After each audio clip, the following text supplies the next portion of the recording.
So this brings us to part 4, and this time a little bit further off the beaten track. We're off to Pebble Island, as so named simply because of the coloured glass pebbles you can find on its beaches.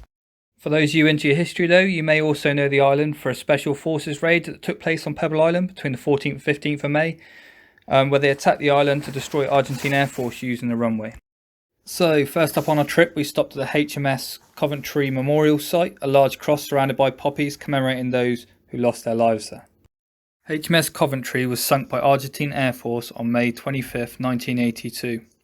It was used as a decoy to draw attention away from the main effort at San Carlos.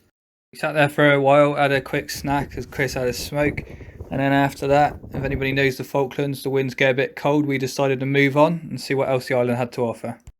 On the island you can find plenty of birds, including geese, waterfowl, petrels, and has been seen as well the odd peregrine falcon. There's sea lions and of course penguins, as per most of the islands on the Falklands, but it's got rock hoppers, gentoos, and the unique Magellanic penguins. Unlike other penguins, they live underground in burrows instead of huddling together. They are a nervous penguin and will seek refuge in their burrows when approached. Also be wary when you are approaching them or navigating around their habitat, as you are likely to step on their burrow and go through it, as the ground will be soft where they have dug underneath. And also remember as well to keep yourself 6 meters to 10 meters away as per the rules. So please use common sense by all means. Yeah, take those photos, get a little closer than you probably would at the zoo, but don't get too close, and appreciate these wonderful animals. These little birds, I thought I'd give them a special mention. I don't know what these little black and white birds are, but God, they make a lot of noise and they're very territorial, and they may just come at you for no reason.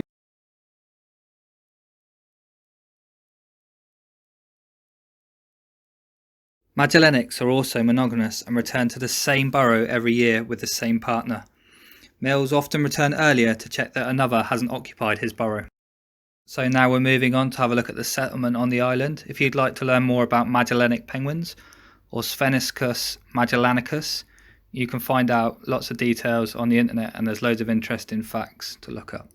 So after a long arduous walk, come across a village. Heard about a small cafe being there, so went in search of it to get ourselves some coffee and cake. Stopped at the harbour to see some petrels diving back and forth, and then we made our way over to a small farm to have a look in search of the cafe still. Seen a sheepdog rounding up some sheep that was training there. Wandering aimlessly around the village looking for anything that resembled a cafe. We walked past the place maybe 3 or 4 times before we looked and seen a sign and thought maybe this is the place, and hopefully we're not walking into someone's house.